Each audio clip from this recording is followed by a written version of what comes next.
intentionally create content that would ever hurt or upset anyone. Again, my goal is to educate and empower you.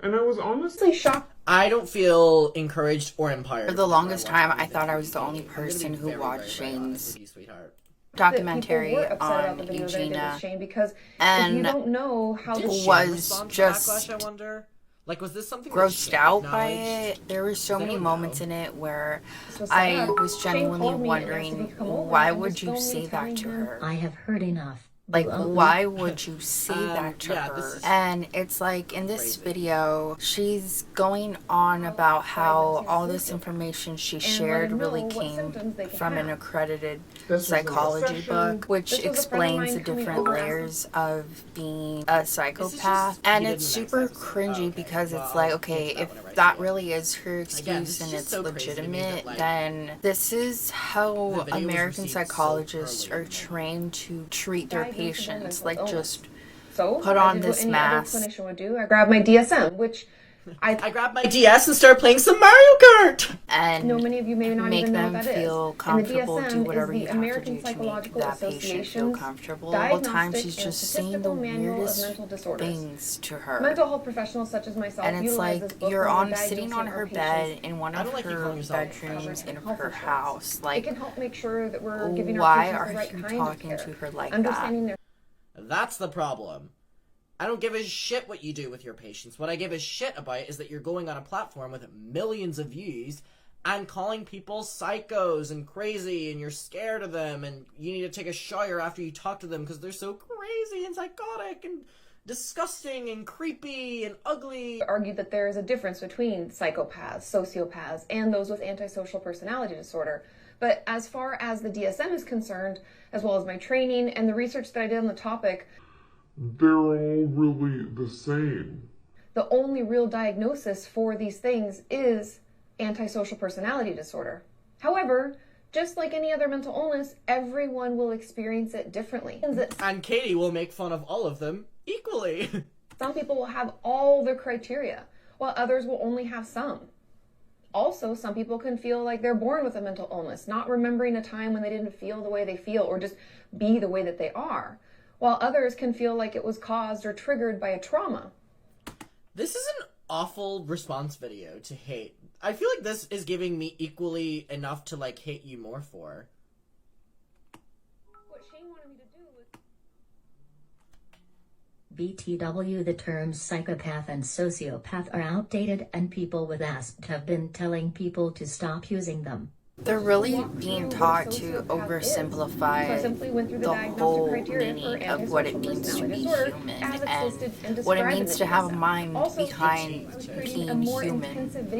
Because everybody has their own logic. So that if you had other I wish and like, just even be like, Trisha is such a babes, perfect example of just like any time she's called insane, she's actually being like very real. But anytime she's acting psychotic, the therapist titled, you know, professionally, I just wanted the bigger platform, I made a mistake, goodbye. Rather than like, well, actually,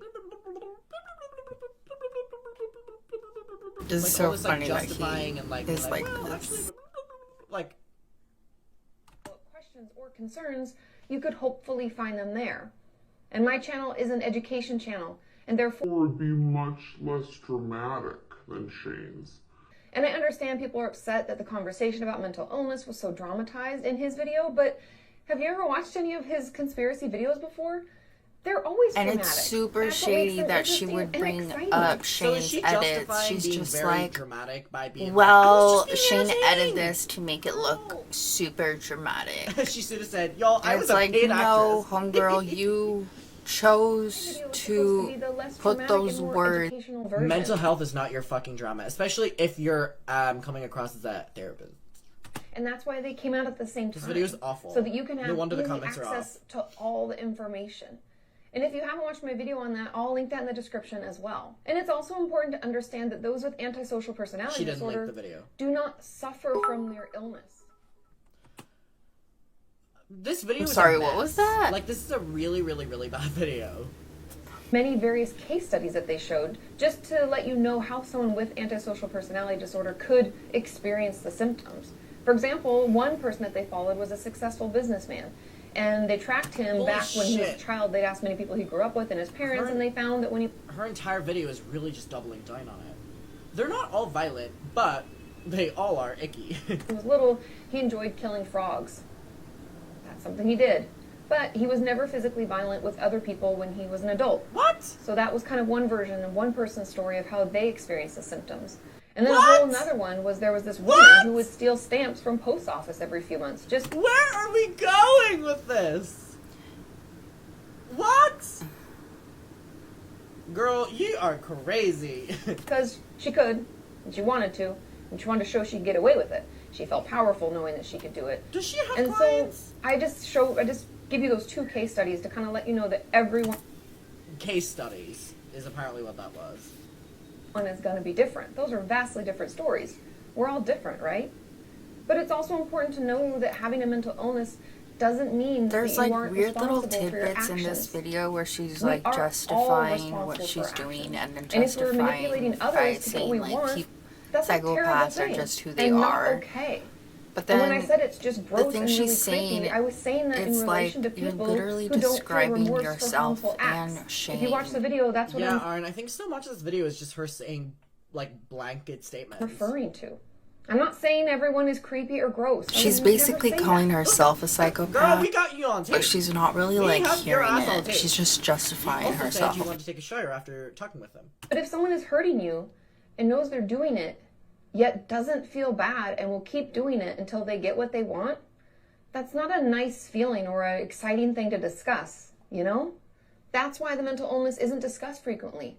Many people don't want... We're moving on to what she was referring to. Her video with Shane Dawson, where she's saying... So I've learned I'm an empath, right? We were talking about that. But I also... Am I an enabler? Is that the same thing?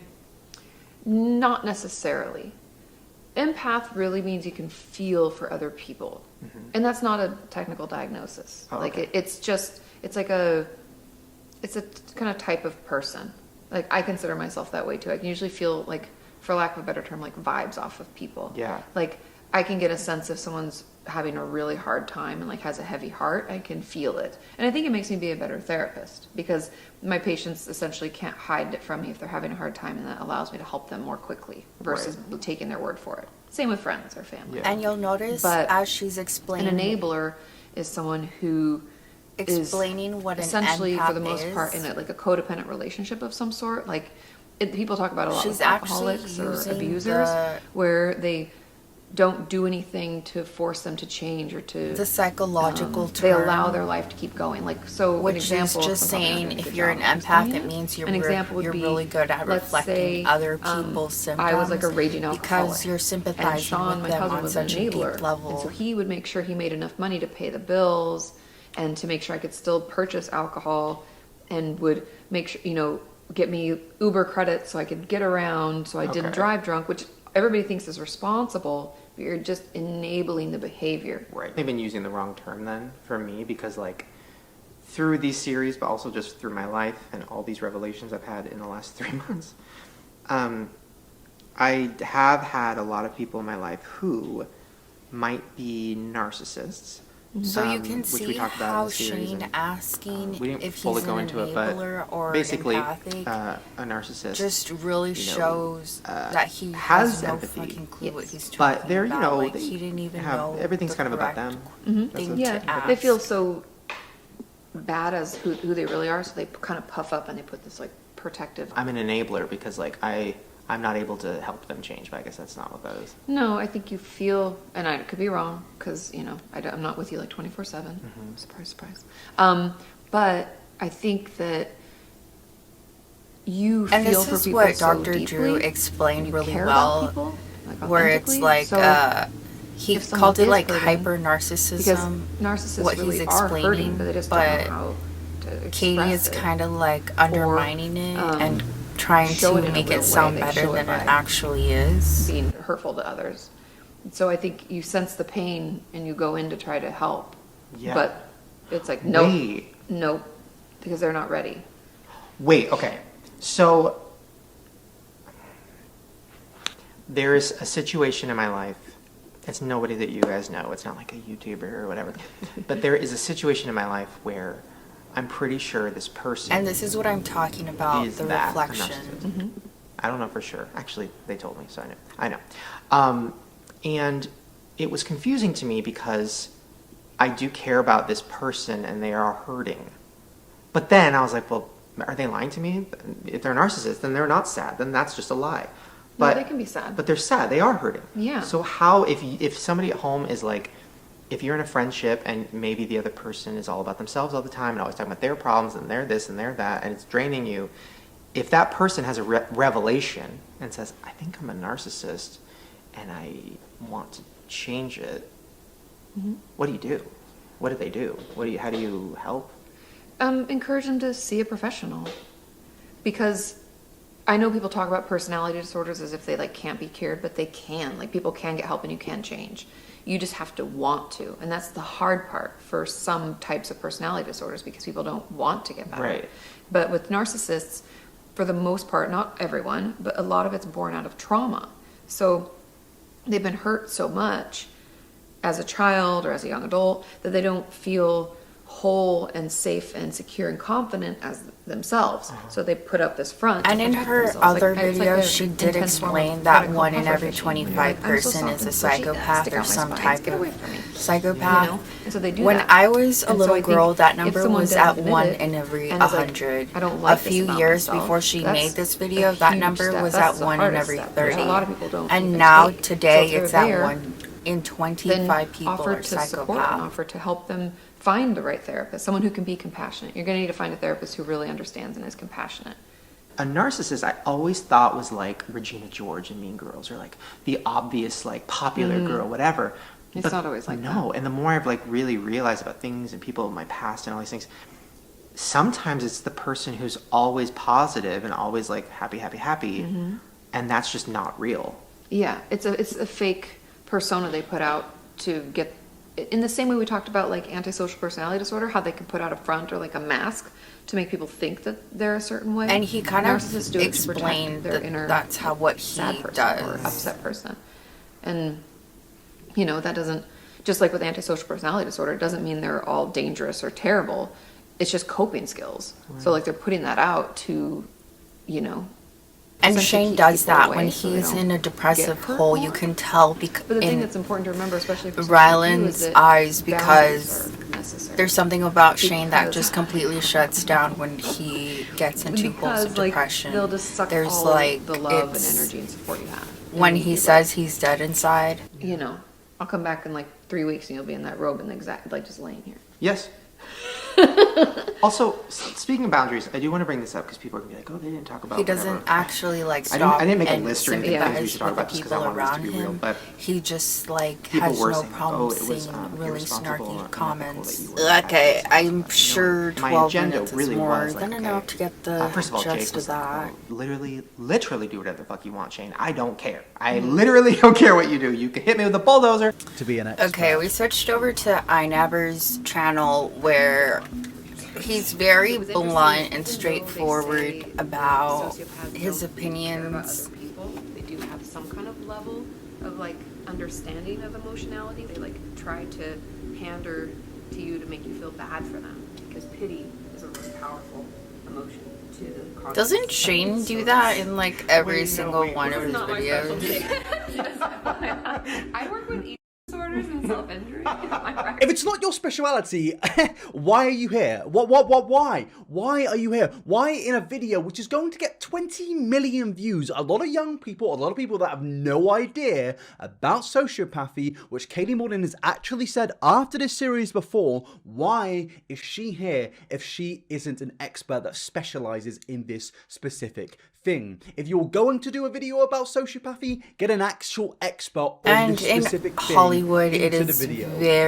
very common to use people who are now, Cringy in her own experts, video on Katie Morton aka actually they also didn't brought up study the the point exact about line. Katie not being an expert in that field and clearly addressing that. But then Katie Morton, as I said, struck down Cringy's video. So yes, this was 2 years ago, But it also shows that even now in 2020, Katie Morton isn't willing to listen to criticism. I also found this old BuzzFeed article from 2018 where Katie Morton basically says that the backlash at the time was because of trolls. She believes the backlash was mainly because of the sheer amount of views. It just brings a lot of, trolls online. It brings in a lot of people who would never watch videos of Shane's or Jake Paul's or mine. I mean, God forbid the people that don't watch Jake Paul's videos come into the situation. God forbid that normal human adults come into this situation.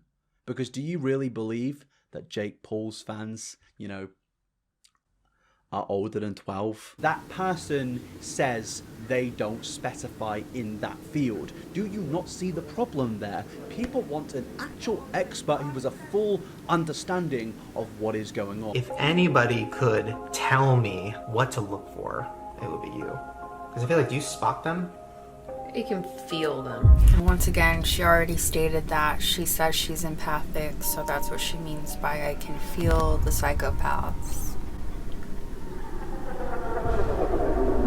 That, Katie is enabling Eugenia in this video, that they're enabling Eugenia's lies and basically helping Eugenia convince herself that everything's fine and everything's great, when in reality, at this point of time, she had been getting help, but she still seemed to be lying to herself. So then, actually, there was like a day where I was, I had some people that,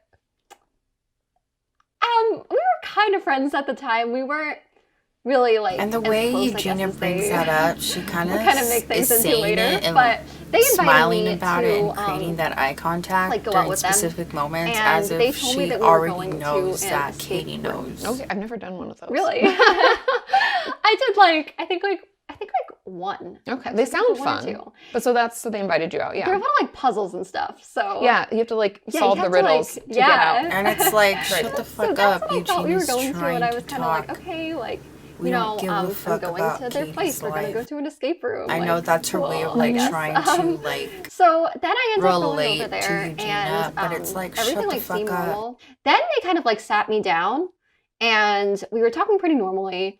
Then they kind of did start bringing concerns up to me. Now in this clip, Eugenia is referencing a situation that happened in 2019 where Jacqueline Glenn and other people tried to take Eugenia to a place to just in general get Eugenia help. And this caused a lot of controversy. People were saying that, Jacqueline was forcing Eugenia into this, when in reality, to me, it seems like a friend was only just trying to help her, because it seemed like nobody else was trying to help Eugenia, including Eugenia's mother, who really just seemed to not really want to help Eugenia, given some of these weird clips. Hello?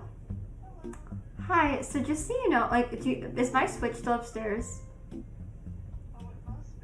Can I, get it? So I'm sure people like Jacqueline saw that and were concerned with Eugenia, and Jacqueline Glenn really just tried to help out a friend who seemed to be in danger, but then this has just resulted in Eugenia claiming that she was never even good friends with Jacqueline. We were kind of friends at the time. We weren't really as close, I guess, as they would kind of make things into later. And I feel like that's a bit weird, considering Katie Morton was just nodding along to it and just, I guess letting Eugenia believe everything she's saying. And I know it's kind of sad and if not annoying for me to say, oh, this person's completely wrong about all of this. But at the end of the day, I feel like there is a lot of evidence that Eugenia Cooney has convinced her certain things which aren't true. And also, I fully understand if Katie Morton just randomly said in the video, hey Eugenia, I think you're lying, that's completely wrong what you just said.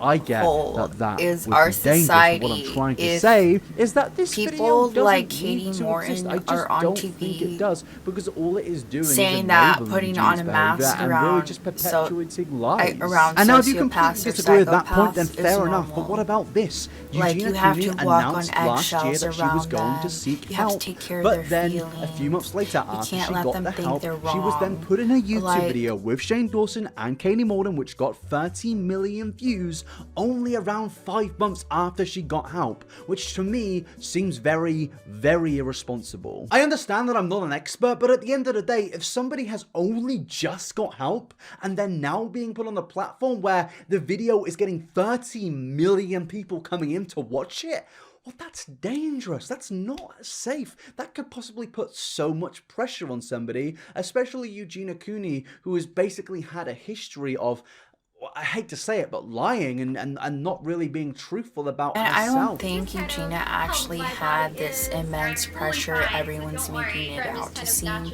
Anytime you actually hear her fully consciously having a conversation with people, it's like she's more in the conversation and present than even fucking Katie just sitting there on her bed. Eugenia, but at least give it time. Excuse me, I didn't even realize. Wait, just wait. And I feel like that as a therapist, as somebody who was an expert in that field this time, I feel like that was very irresponsible of Katie Morton. Today, I want to answer this question about dissociation and its causes. I was editing all the clips of this video when I saw she posted this literally an hour ago, and I thought, whoa, it's about disassociation, literally the easiest topic to explain and understand. So I thought there's literally no better way to see her in her own element and truly understand if it's her who came across horribly in Shane's docuseries, or if it's Shane who actually edited her out to be oversimplified. Everyone is going to be different, right? Everyone's ability to weather life's storms is going to be different depending on how much sleep we got, how many coping skills we have, what our support system is like. All of those things are going to weigh in our ability to ride out what is happening to us or around us, okay? So when we become overwhelmed, meaning what's happening to us is too much for us to manage, our brain oftentimes pulls the ripcord on reality. Wah! Meaning it pulls us out of self and or environment. We call that depersonalization, being removed from self, or derealization, being removed from environment.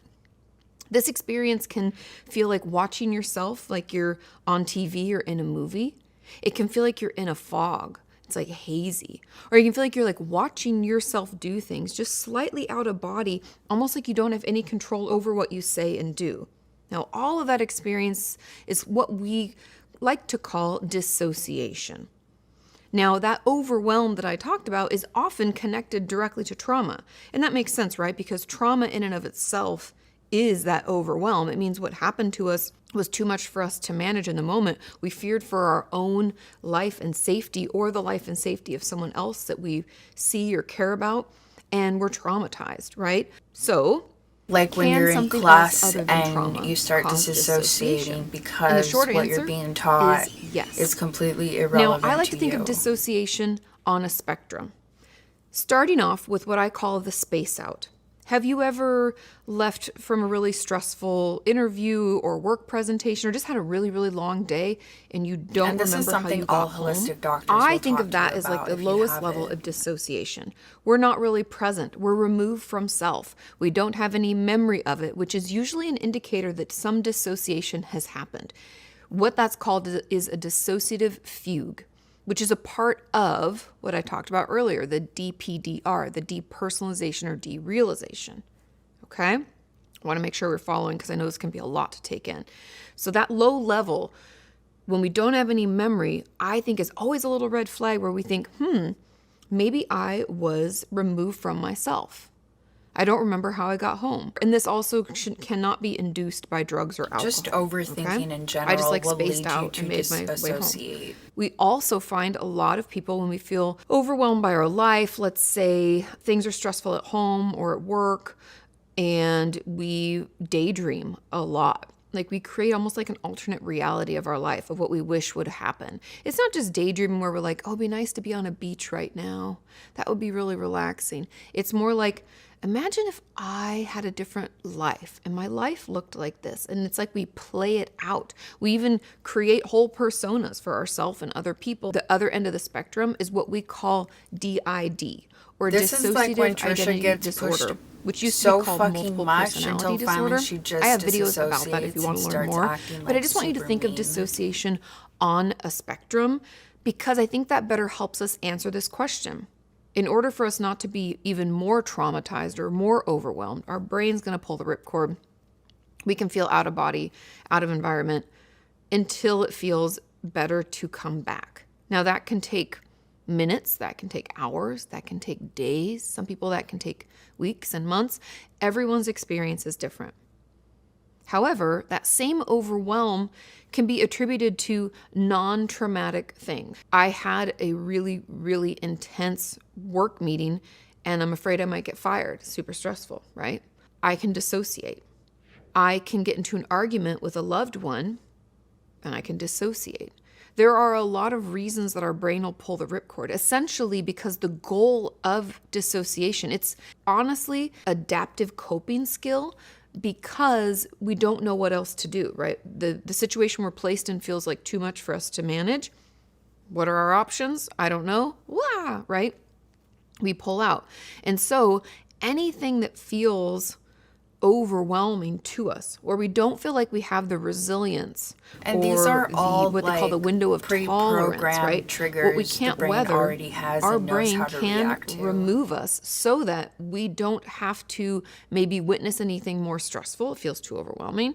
Our system doesn't get even more overcharged so that we don't become traumatized. Like I said, it's an adaptive coping skill to help us get so much through pain, without it getting the pain worse. To go away. Okay? And so that whole goal is just really protection. It's almost like our brain is going, la, la, la, la, la, la, la. I don't hear it. I don't see it. I don't want to be part of it. Yes. Other things that aren't trauma can lead to dissociation. And this whole protection although I would also argue has to that do the with most our ego. common cause of persistent dissociation is some sort of trauma. And persistent meaning it's happening throughout your life, like with some consistency. She does like I said, for some explain all people, they feel this like they're in a really dissociative well. episode for weeks, maybe months. That's most often caused by trauma. But for everybody in the world, they estimate that at least 50% of people have experienced at least one dissociative episode. It's not always caused by trauma. And really, Inside Out did us so dirty because had a dissociative episode, when we're disassociated like that and we think we don't have access to those memories, and then, it's not like Inside Out how like our brain just throws them away because it decided they needed to be disregarded. That's another those memories stay in our brain. It's just our ability to feel your body, understand that there's space between all the synapses and channels and connections within the brain. So we need to stop attaching to that space and just let the memory go through. Memory, right? All of that is just a good indicator that that is happening.